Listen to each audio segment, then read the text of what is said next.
हाय नमस्कार. तर आज आहे ब्लॉगचा आपला दुसरा दिवस. आजच्या ब्लॉगची सुरुवात झाली या दोघांच्या मस्तीसोबत. आज उठायला थोडा उशीर झाला होता म्हणून पटकन उठून झाडू वगैरे मारला आणि नंतर पाणी गरम करायला ठेवलं होतं. पाणी गरम होते तोपर्यंत म्हणलं भाजी तर कट करून घ्यावी. तुम्हाला माहीतच आहे की हा आपला दुसरा ब्लॉग आहे.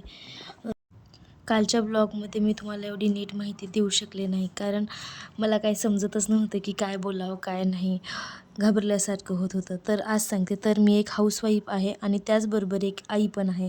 माझा एक मुलगा आहे, त्याचं नाव प्रियांश आहे. मी पुण्यामध्ये आहे राहायला. पुण्यामध्ये म्हणजे PCMCला आहे. आणि माझ्या चॅनलवर तुम्हाला रोज डेलीचे ब्लॉग्स, ब्युटी, फूड, रेसिपीज बघायला भेटतील. तर सबस्क्राईब करायला विसरू नका. आणि मग नंतर आंघोळ करून घेतली आणि देवपूजा करायला लागले. देवपूजा एकदा सकाळी आवरून घेतली म्हणजे लगेच काम होऊन जातं, नाहीतर मागं एकदा राहिली ना मागच राहून जाते. मग देवपूजा करेपर्यंत प्रियांश पण उठलेला होता, तो पण आला आणि आम्ही दोघांनी मिळून देवपूजा केली. प्रियांशला देवपूजा करायला खूप आवडते, तुम्ही बघू शकता तो कसा देवपूजा करतो आहे. नंतर टिफिन बनवण्यासाठी खूप उशीर झाला होता आणि पटकन भाजी बनवून घेतली आणि मग बाकीचे सगळे काम आवरून घेतलं. प्रियांशला आंघोळ घातली लगेच.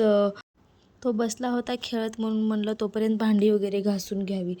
भांडी घासून झाल्यानंतर लगेच कपडे वगैरे धुवून घेतले आणि लगेच वाळूही घातले.